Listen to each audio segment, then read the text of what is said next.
if the social contract is the answer, what was the question? Well, the question, of course, is what we call the state of nature. It's the necessary and the oh so convenient foil to social contract theory. Every account of the state of nature predetermines, or at least predisposes us to a certain type of thinking about society and a certain type of contract. If you ask the right question, then you get the right contract out the other side. And this paper then explores what sort of contract we end up with if we start from Michel Serres' distinctive account of the state of nature, with its privilege of the parasite. But before I can explore that, I just want to take a little detour to reflect on the state of nature of classic social contract theory. Well, the classic state of nature from social contractarians such as Hobbes and Locke and Rousseau, I think can be summed up in terms of three moments. Each state of nature does these three things. They're moments of reduction, of partition, and of exploitation. Let's just take them one by one quickly. So first of all, the classic state of nature reduces complexity. After all, it treats all non-European peoples as conveniently commensurable, and it plots them along one single timeline, culminating in the glory of modern Western European civil society, and everybody is retrograde with respect to that. And in so doing, it homogenizes both space and time, and it makes the state of nature abstract and generic, stripped of all particular qualities of this or that local community. Secondly, classical state of nature theory creates a binary partition between, on the one hand, this homogenized state of nature, and on the other side, the civil society that is supposed to deliver us from it. It manufactures two, and in this case, only two, distinct and opposed groups, and those two groups exhaust the possibilities for being in the world. You're either in the state of nature or you're in civil society. Tertium non datur. There's no ambiguity, no gray areas. There's one dichotomy. You're on one side of it, you're on the other.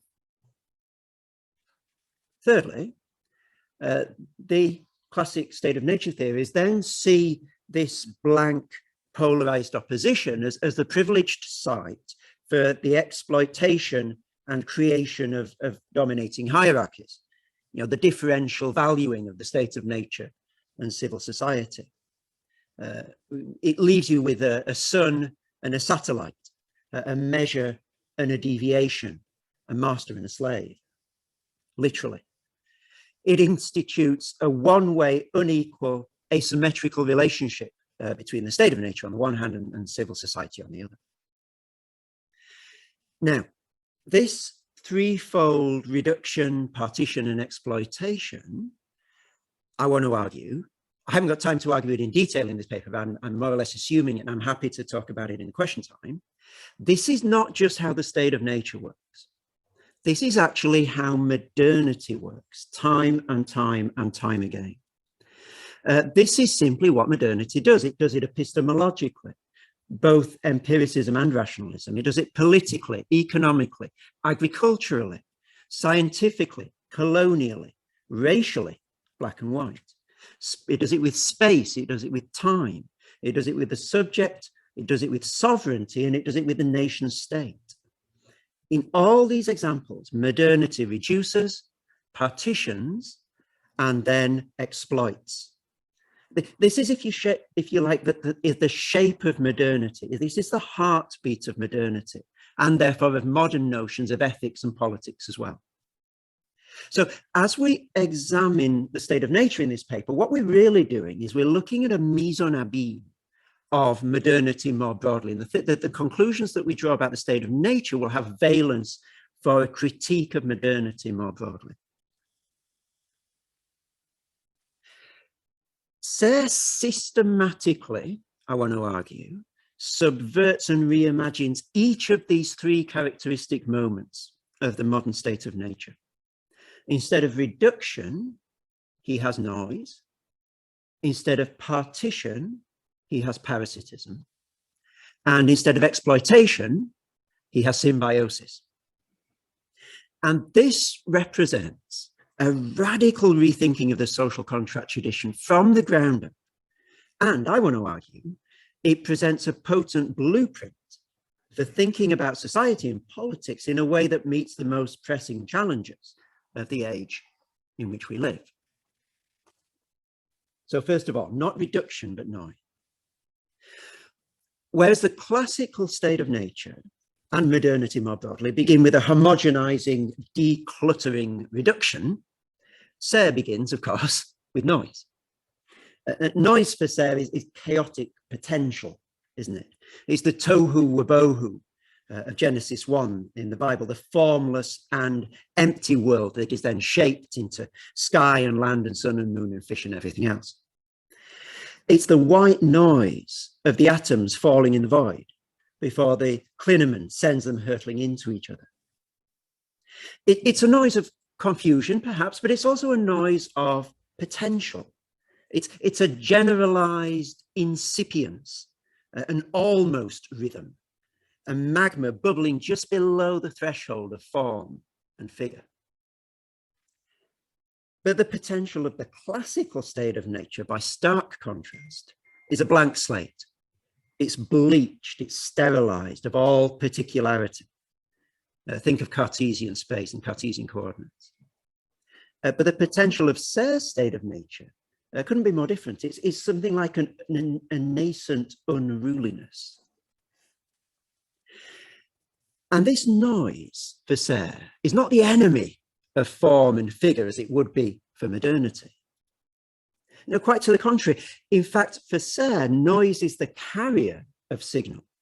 It is that which cannot be excluded from a message. Noise is the fluid in which sense gestates. It's the cradle in which sense is nursed. The information is carried by noise, and it's also drawn out of noise. It's nothing but noise, really, rhythmed and patterned in particular ways. But noise, as Serres reminds us, is a temperamental medium. Both the condition of possibility of any information whatsoever, and also the condition of impossibility of a perfect, pure passage of information. In Le Parasite, he says, heat the filament a little and the message can pass. Heat it too much and it's drowned by white noise. Now, this, of course, is what the modern state of nature doesn't and cannot understand. Descartes, who would burn down the whole house of knowledge just to expel the rats from the roof, doesn't realize that le hasard, le risque, l'anxiété, les désordres même puissent consolider un système. That the chance, risk, anxiety, disorder itself can consolidate a system. The classic state of nature lusts after control and perspicuity and transparency. But what Serres points out is that it pays for that fantasy with the coin of stasis and violence. What's more, Serres shows us that modernity's figure of reduction is a fool's errand. Noise can't be eradicated. You can't chase the hares from your garden, as he says in Le Parasite again. And the Lord who tries to do so just creates a new disorder, all of his own. One parasite simply replaces another. So the modern state of nature tries to create a sort of flat, regular Cartesian space, but Serres revels in what he calls, and I think this is a beautiful, really phrase that we could do well to think a lot more about than we have done so far as a community of Serres scholars, a Pascalian space of ineradicable noise with multiple centers of power. Signal this side of the Pyrenees, noise the other. So rather than Descartes' clear and distinct ideas, this Pascalian space is pregnantly unclear. It's burgeoningly indistinct. And noise, furthermore, is undecidable. The signals of a language are just noise and parasites to a person who doesn't understand that language. One person's communication is another person's confusion. Signal and noise can also tip over into each other really unexpectedly, with the merest change in perspective in what physicists apparently call ambiguity theorem, or what we all know as the frustrating experience of talking to someone at the other side of a large room when lots of other conversations are going on in the room at the same time. It all depends on what you're listening for. It all depends on what's your figure and what's your ground, what's your signal and what's your noise.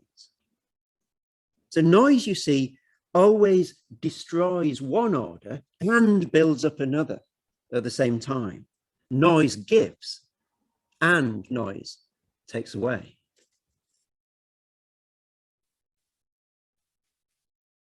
So if Serres then opposes noise to modernity's reduction, to modernity's partition, he opposes parasitism.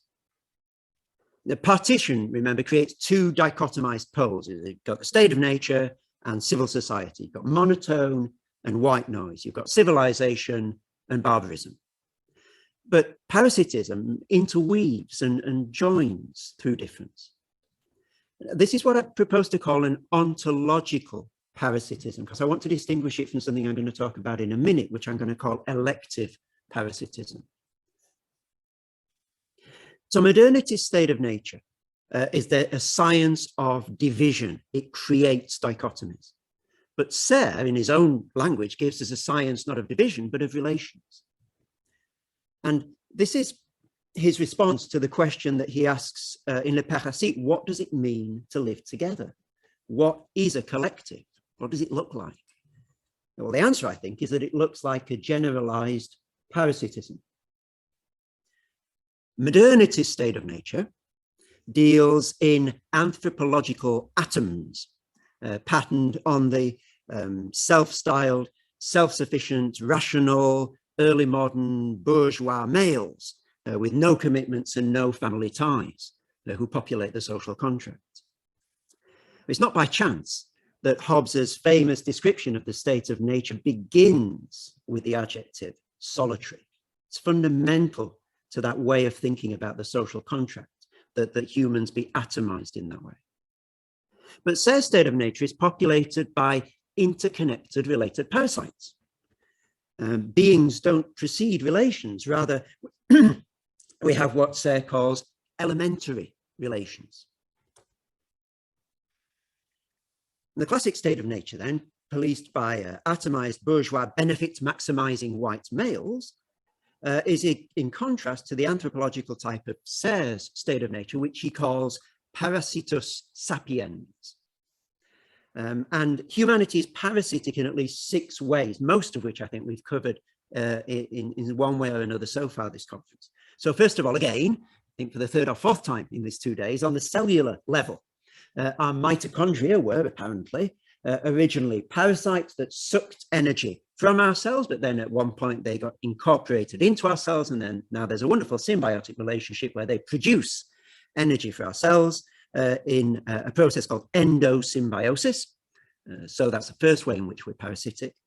Secondly, on a bodily level, the over 300 types of bacteria in your mouth at the moment and in your gut feed on sugars and starches and provide a line of defense against infections.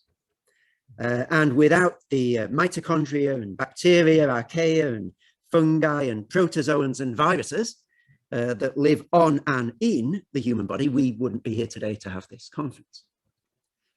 At the interpersonal level, each of us was parasitic on our mother for 9 months of our pre-birth life, not to mention the vicarious parasitism of all fathers, myself included, on the mother. She is the one who bears all the weight and all the cost of reproduction. At the social level, we're parasitic on the domesticated crops and the domesticated animals, without which we wouldn't be the post-Neolithic humans that we are. On the cultural and linguistic level, we're all the parasites of our tongues or languages, on the basis, as Serres explains, that the host can be understood as a milieu, a cultural niche. And of course, on the ecological level, we're all parasitic on planet Earth, on its air, on its water, on its food. The Earth is not our environment as if we were at its center. It is our host. So in these 6 ways then, parasitism precedes like-for-like exchange. It comes before like-for-like exchange. As Serres puts it, man is a flea to man, or man is a host to man, or with typical Serresian impishness, flea is a man to wolf. Think about it.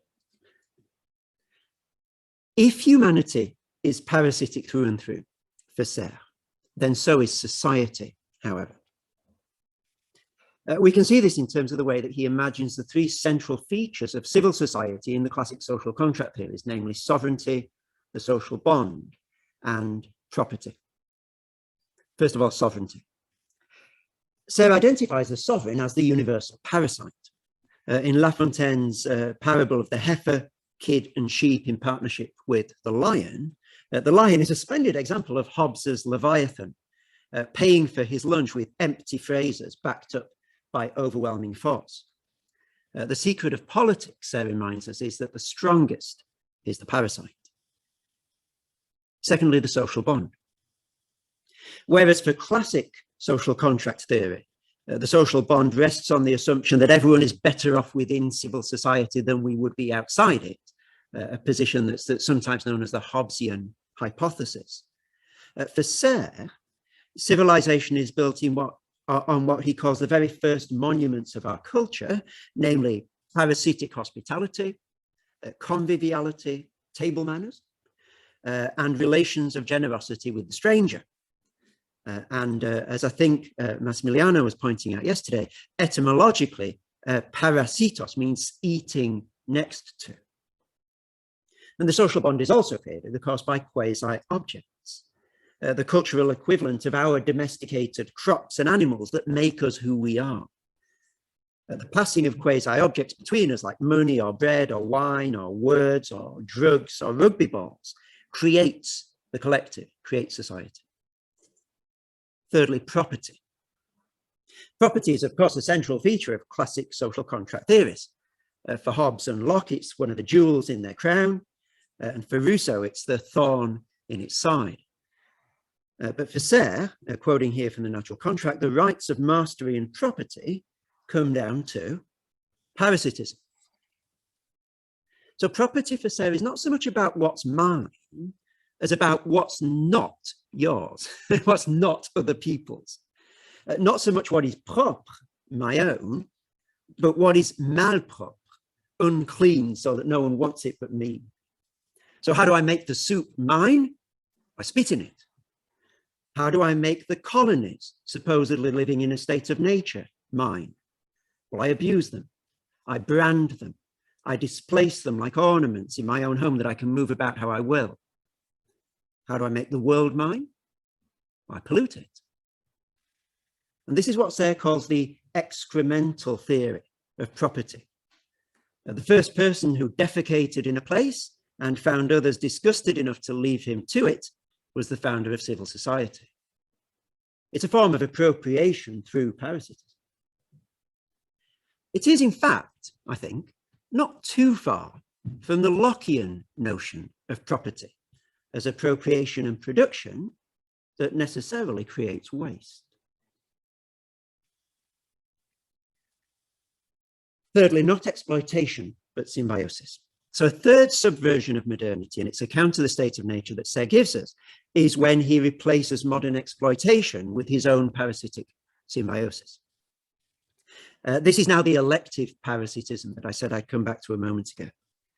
How we choose to relate to each other, rather than the ontological parasitism that by and large we're not at liberty to alter. Parasitism is, of course, always an unequal exchange: proteins for energy, words for a meal, the soft for the hard, sight for locomotion, in La Fontaine's parable.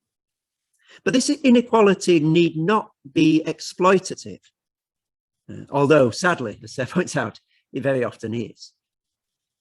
It's the man who takes milk from the cow and gives to the cow in exchange death. It's the colonizer who takes the land of the people in the state of nature and gives them in exchange slavery and smallpox. It is a leonine contract. If this is civil society, Serres would say, then I don't want a bit of it. What he wants is not civil society, but a symbiotic society. And for modernity, it's this third moment of hierarchy and exploitation that introduces a destructive parasitism. But for Serres, it's this third moment of symbiosis that overcomes destructive parasitism. So what Serres proposes is what we've already heard today, called a new contract. It looks, and he admits this, it looks horribly unjust according to what he calls the crypto-egalitarian ideology of exchange. But he says it brings a new epistemology, a new theory of balance, balance as symbiosis, which in Serres' lexicon is a synonym for what we might call good parasitism. Symbiosis is the social contract, if you like, with the excluded third included. And the natural contract that Serres proposes is just an extension in the juridical sphere of symbiosis in the biological. It's a means to scaffold the transition from exploitative parasitism to symbiosis.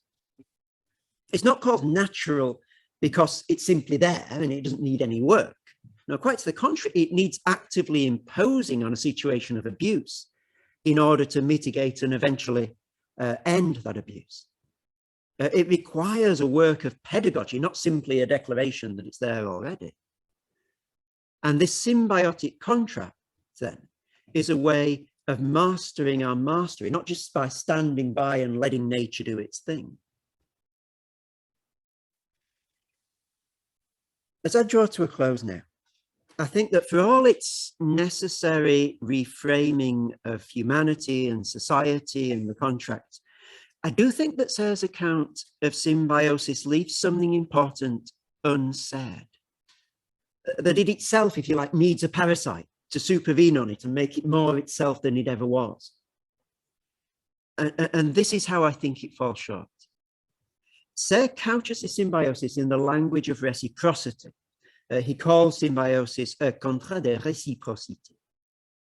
But this still maintains the bipolarity of subject and object, giver and receiver, the two poles of the reciprocal relationship. But what his symbiosis points us towards, I think, is something beyond reciprocity. And let's call that thing mutuality. So what Goya's fighters with cudgels need is not more reciprocity. They've got that more than enough of that already, thank you very much. What they need is mutuality to frame and to contextualize their reciprocity. And again, what the quasi-object is pointing us towards, I think, is a mutuality, not simply a reciprocity. When Serres seeks to transcend reciprocity himself, he does so in the direction, not of mutuality, interestingly, but of the gift, what he sometimes calls the economy of favor, economie du gré. And the economy of due exchange and the economy of favor, he argues, presents us with two logics, two different ways of living. But my fear is that they're not really as distinct as he'd have us believe. It's reasonably clear, I think, that Serres is lifting this economy of favor from a theological register, where I think it actually functions quite well and quite nicely. As the Apostle Paul says in Acts 17 in the Bible, God is the one who gives life and breath and everything else. That's not a reciprocal relationship. And there is nothing we can offer him that he does not already have. So the idea of an originary gift works quite nicely in that context. But as Serres himself admits, it's for the gods that gift comes before what is due. But when it comes to social, ecological relationships, I don't think it works quite as well. The economy of favor can't occupy a foundational position as it can in a theological register. But what can, I propose, is mutuality. It's mutuality that most fundamentally frames my relationship to the earth and my relationship to you.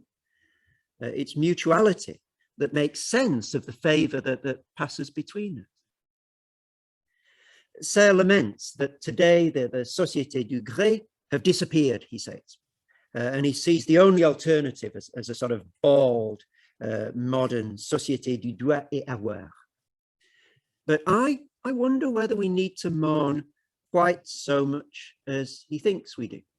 What we perhaps need is a third thing, not a Société du Gré or a Société du droit, but a Société du partage, a society of sharing or of mutuality.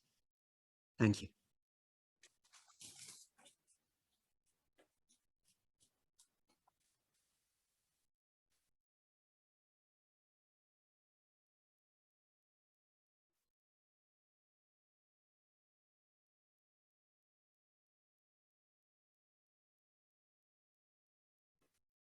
Okay, I'm going to count.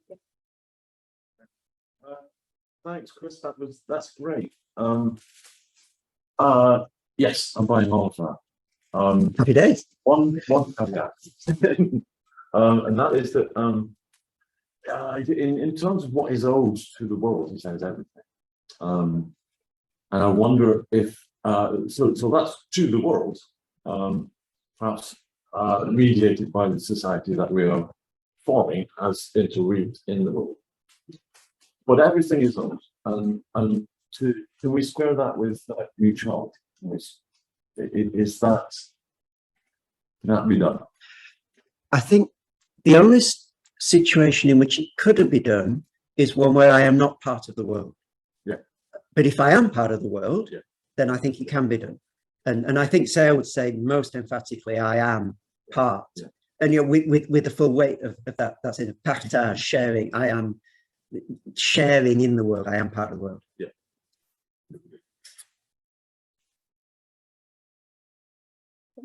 Yes, I did. I was really struck when the word partage turned up in the last paragraph, because I had, as you introduced us to, your contrast between reduction and noise and partition and parasitism and exploitation of symbiosis. Found myself writing in a third column, inscription, partage, echo techniques, because I had spent lunch allowing the noise of North Sea to arrive to disrupt the Serresian harmonies. And so I'm wondering whether you can stabilise the notion of partage quite in the way that you want to stabilise it, because the way it functions in North Sea's text is distributive and dissolving, rather than allowing you to set up these mutualities between mutually confirming entities who suppose their status to be roughly speaking similar. So it has a completely different ontological function in the North Sean. I mean, he starts off talking about partage des bois, but then of course it turns into something much more powerful, distributive, dissolving. And so my question isn't entirely to you, because it is actually just picking up on the conversation just now, but I wonder whether you can use partage in quite that way to confirm some kind of mutuality between persons whose identities it's not obvious to me we can take to be quite so stable. Yeah, thanks. That's really helpful. That does give me opportunity to clarify that I'm not trying to lift partage holus bolus from non-C and saying this is non-C and partage, you know, in Serres. Stop functioning in the ways that you might suppose that it does. Even, you may want to stop him from coming in and disrupting your account, but he may arrive and disrupt it all the same. Yeah. Let me say what I'm wanting partage to do, and then we'll see whether non-C sort of is the bull in the china shop in that context. So I'm contrasting it to this idea of partition. So modernity, you know, and again, obviously an impossibly broad term, but I think there are many specific examples that for which this would work. thinks relationship in terms of division and negation and distinction. So, you know, clear and distinct ideas are not superstition. Enlightenment is not superstition. You know, black is not white in a racial sense. It's always a negating distinction. That's the way that you understand difference. But Serres, I think, does it in almost the opposite way, which is to say difference is understood in terms of things that are linked to each other. And we know that they're different because there's a translation between them. And that's what I'm trying to get across with partage. It's a way of thinking difference that doesn't start with negation or partition, but starts with a sharing, a mutuality. And that's how I think he thinks relationships. Now, whether some sort of Nancean haunting will always sort of dissolve that, I'd be happy to have that conversation. But I think it's in and of itself, it's a helpful way of contrasting what Serres is doing in terms of his state of nature, in terms of the way he thinks relationships, with what modernity is doing, because they could look quite similar. They're both creating, you know, they both have distinctions, but I think that the dynamics and the shapes of those distinctions are fundamentally different. And I think partition and partage help to feel our way into what that difference is. I suppose I'm still unconvinced that you've actually managed to abandon the terrain in which identities are given in advance, and we all just step into our subject positions, because the account in terms of noise, parasitism and symbiosis would not do that. But the moment you introduce partage, it sounds as though we're in a conversation already where we have our situated positions as interlocutors. Well, I guess the thing there would be what would the identity be that is given in advance, and for Serres, it wouldn't have, precisely because of partage, it wouldn't have those limits. It would always be a networked interdependence. You know, it isn't the atom. It isn't that anthropological atom, and so identities perhaps are constantly reconfigured, but you couldn't say within the paradigm of partage that they're given in advance, precisely because partage doesn't allow you the cleanness, the purity to be able to say there it is, because it's always re-networking.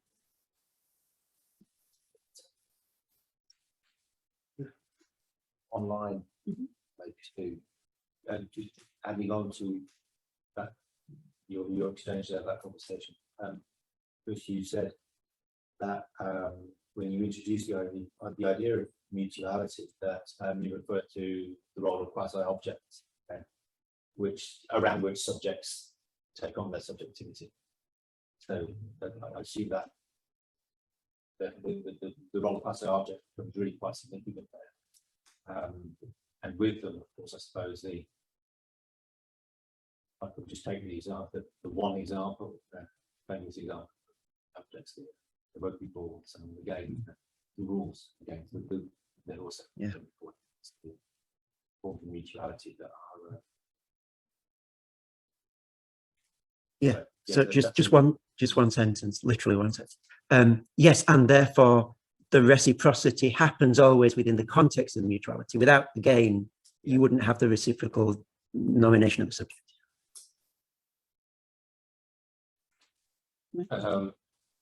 Connected to this discussion, just as a small aside, the biologist Margaret McFarlane-Guy, who works on symbiosis, uses the rather clunky term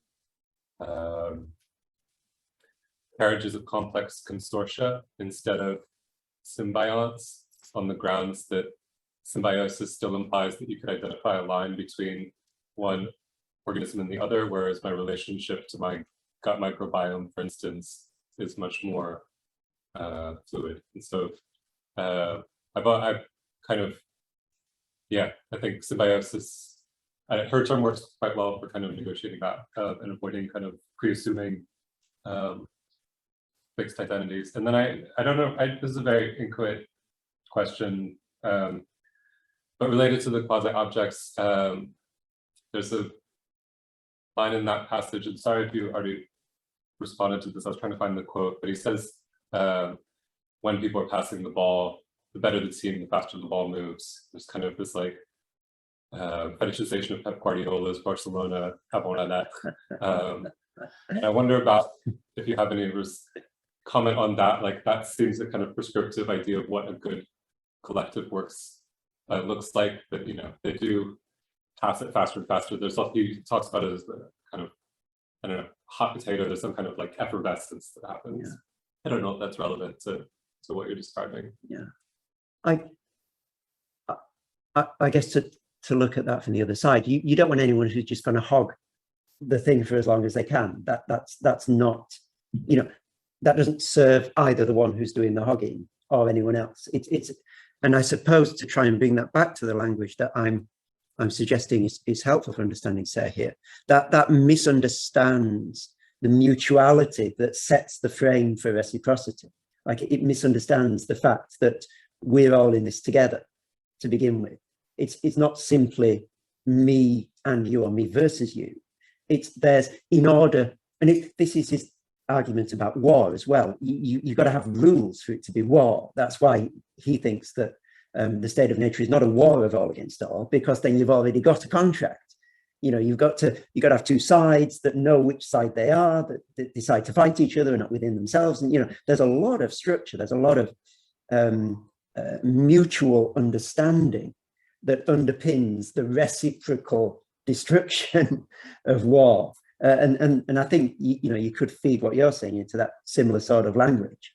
You know, if you're just hogging the ball, you haven't understood that everything that you're doing is underpinned by mutuality. You try to abstract that reciprocity from it. It just doesn't work. Like nobody's interested in that. Go home. What if you call it a special military operation and don't recognise it? No one would do that. So how does that fit into the structure you're offering up? Well, that would be the destructive parasitism, wouldn't it? It exists. Yeah. Is that what you mean? Well, I was inviting you to say. Yes, I think that would be the destructive parasitism. That would be the unilateral. It's a Serresianism because it's saying there isn't a contract, so it's not a war. I mean, there's been a lot of fuss about him not calling it a war, But or both of them, or however many of them are taken to be spokespersons for the Russian state. So, you know, when Putin and Lavrov stand there saying it's not a war, it's a special military war, they don't even say it's not a war, they don't pay it to special. Sorry. In a sense, they're being Serresian because they're refusing that there was a contract. well, they're refusing that there was a contract, but that doesn't mean that there wasn't. One can always say there wasn't. You know, to be born into the world is to be subject to the natural contracts, isn't it? One can pretend it's not there, but that doesn't make it go away. But I thought it was a tendency that we had to bring into, it was emergent rather than given in advance. And so if you refuse to take part in its emergence, and you define the terms differently. So in the sense, so I'm thinking of those passages where he talks about the natural contracts as, you know, the chords and so forth, and gravity. You know, nature makes certain claims upon us, like you can't fall upwards, and we're not at liberty. You know, we are bound by those conditions. You know, we can try and throw ourselves out of windows to prove it wrong, but you know, that doesn't mean that it will thereby become void. And so in those sort of passages, I think that the contract is always already there. You can deny it if you want, but you're not going to last long if you do that. I think I'm in the position to give other people spaces. Well, we have 2 more questions and we're kind of running out of time, but I thought we can maybe like take 5 minutes longer, if that's okay. Like 3 minutes? Yeah, 3 minutes, okay. Fair. I can maybe directly connect it to this point, no? Because the chord, as Serres works with it in the natural contract, is at least one of the strong images is the mountain climbers. So what you say is the natural contract would be gravity, why everybody falls, but the contract is, no, we lift each other up mutually. And this, I want to connect it to what you asked, Bill, no, is being part of the world, yes, but we shape the world we're going to be part of and we're going to leave behind. So the mutuality that you are argumenting by, it presupposes a symmetric relation, which I would say is very much the modernity thinking that you say that you hate so much, but you are actually reinstating it by that. In what sense is it symmetric? Because if you have being part of the world where the things are given and shaping the world that you want to leave behind, you might agree on what is given, but you might have different ideas of what you want to leave behind. So the mutuality, which presupposes a symmetric equality, needs to be virtually partitioned in order to be brought into tunings again partially. Yeah. No? And then that's the parasitism. So the contract is what can help us together to go against the fatal what does he call it? No, the one which has the fate, no? Where you can't do anything against it. In the verse of it plays with the Fudera, Natura, and I don't remember. So the equality I mean with the mutuality is that it presupposes an equality, which makes sense if it can be objectified what one has to distribute equally. But the whole problem of thought is it can be objectified in many ways. I'm not sure that mutuality implies or requires equality or symmetry. I think it. So yes, we can shape the world, but that doesn't mean that the relationship between us and the world is a symmetrical one. It just means that we shape it to some extent, and there are many different ways in which that might happen. One of which could be symmetrical, but I don't think that happens to be the way that we relate to the world, because we are irreducibly and fundamentally reliant on the world in a way that it is not irreducibly and fundamentally reliant on us. I think maybe we do that. We can continue that later. You can continue now if you like. I wouldn't mind using the bathroom before I start. Okay, but we have one more question.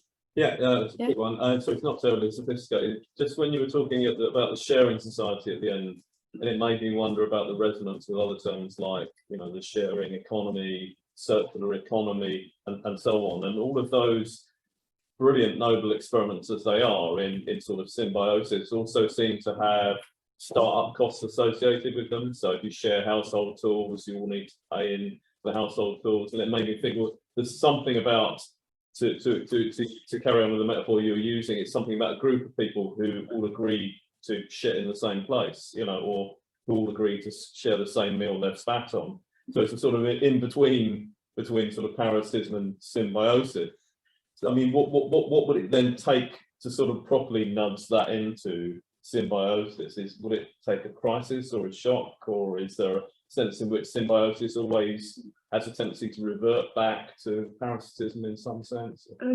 Well, I think sharing is pretty close to symbiosis to begin with. So I don't think you'd need a huge sort of paradigm shift to get you from sharing to symbiosis. There's a sense in which that one. So if I'm sharing something with you, I'm recognizing that I don't have exclusive right to it. It's not my property in a Lockean sense, or in an ancient Roman sense that I can destroy it at will, and I've got to take account of your use of it as well as mine. I think that's a jolly good starting point for having some sort of symbiotic relationship. So I would see that as quite a narrow distance. Does that begin to get at what you're asking? I think it's just, again, trying to introduce a moment of reflective pessimism into the scheme, of just what it takes to pragmatically sort of shift. If sort of violence and parasitism have been so integral to what's made us what we are, it feels like quite a big shock is needed to kind of reboot that system in a different way. Okay, I see what you mean. Yeah, so I think then it's this Pascal thing from yesterday, kneel down and say your prayers. So it's not wait until the penny's dropped and you've had this wonderful epiphanic experience, and now it's sharing all the way around. But I think so. Part of it would be just the brute recognition that we have always already started with sharing. Like, we can like it or not, but that is where it began. And we can either suppress that or not, but those are the only two choices. But not expecting that recognition to do the heavy lifting. Also, in a sense, preempting that and saying, well, let us, for the sake of argument, for the moment, act in accordance with the fact that everything began with sharing, even though it really doesn't feel like that. And I still want, I want more than my share, and I want to be parasitic. But there's that dual approach, which I think Pascal is trying to get at in that quotation, is more likely to get us there than either one of those, to the exclusion of the other. But it's no panacea. It's no, sort of take this pill and then you'll wake up tomorrow and the world will be a better place. No, of course not. Okay, thank you very much.